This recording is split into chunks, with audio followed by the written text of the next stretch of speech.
Welcome to Linda's Corner. My name is Linda Bjork. For today's episode, I will be sharing an excerpt from one of my books called You Got This, An Action Plan to Calm Fear, Anxiety, Worry, and Stress. With all the disturbing current events we're facing, people all around the world are experiencing overwhelmingly high levels of stress right now. I feel strongly about the need to help empower people to be resilient and able to handle their problems. You Got This is a thoroughly researched, easy-to-read, well-designed action plan to calm feelings of fear, anxiety, worry, and stress, with a wide variety of proven cognitive behavioral therapy techniques that empower people to regain a sense of peace and control in their lives. You Got This will show you how to decrease stressors, increase coping skills, increase confidence, increase resilience, and find solutions to your problems. The book is available in paperback and ebook formats on Amazon. Today's excerpt highlights one of the many tools shared in the book. These tools are part of the section of the book called Daily Action Steps. If we want to make positive changes in our lives, then learning new information simply isn't enough. Change requires action. I'm sorry to be the bearer of bad news, but there is no other way. However, it doesn't have to be hard, overwhelming, or take a lot of time. Rather than expecting someone to completely overhaul their lives overnight, these action steps are broken down into small, bite-sized pieces that are simple and short, so that they can be completed by real people who are living real lives. It's going to be okay. You got this. Today, we'll be looking for solutions to stressors related to work. Americans spend an average of 1,800 hours at work per year, totaling about 90,000 hours of work during their lifetime. Numerous studies show that job stress is by far the major source of stress for American adults, and it has escalated progressively over the past few decades. According to reports done by the National Institute for Occupational Safety and Health, about 80% of workers feel stress on the job, and nearly half say they need help in learning how to manage stress. 40% of workers reported that their job was very or extremely stressful. 25% view their jobs as the number one stressor in their lives. 75% of employees believe that workers have more on-the-job stress than they did a generation ago. 26% of workers said that they were often or very often burned out or stressed by their work. And finally, job stress is more strongly associated with health complaints than financial or family problems. In addition to all the tools we've been discussing on how to cope with stress, such as exercise, somatic quieting, and becoming aware of cognitive distortions, here are a few suggestions to reduce stress at work. First, clarify expectations. One factor that contributes to job burnout is unclear requirements. If you don't know what is expected, or the requirements keep changing with little notice, it adds to the stress load. If this is a problem at your work, it may be helpful to be proactive and talk with your supervisor. Ask for clarification of expectations and strategies for meeting them. This can relieve stress for both of you. Second, stay organized. Planning ahead and staying organized can greatly decrease stress at work. Being organized with your time means less rushing in the morning to avoid being late and rushing to get out at the end of the day. Keeping yourself organized means avoiding the negative effects of clutter and being more efficient with your work. One suggestion to improve organization is to write a simple to-do list of your top 6 priorities or tasks.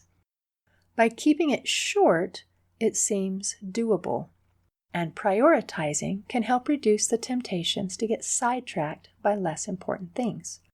Number 3, get comfortable. Do what you can to ensure that you're working from a quiet, comfortable, and soothing workspace. Physical discomfort can greatly add to your stress. If an uncomfortable chair causes a sore back, then it's time to invest in a new chair.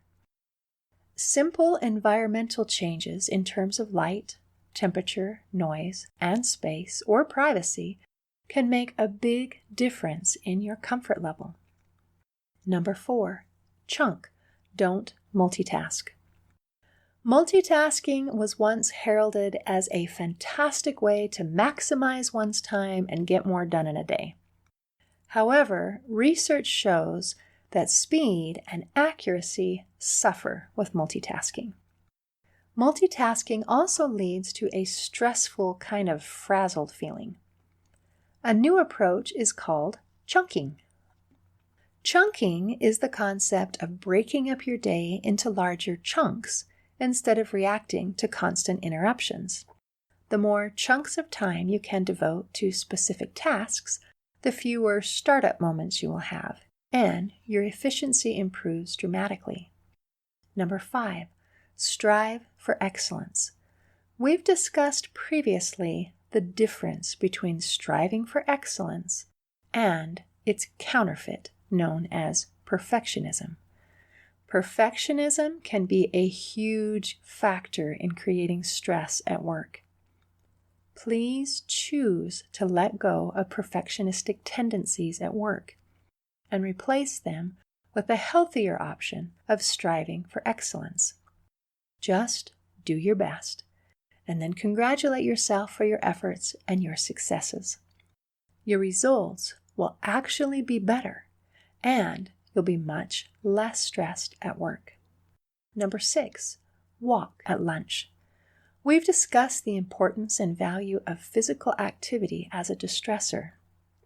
Taking a few moments to walk during a lunch break can help lift mood, clear stress, and increase creativity and productivity when you return. Number 7, avoid interpersonal conflict. The basic workload is enough stress without adding interpersonal conflict into the mix.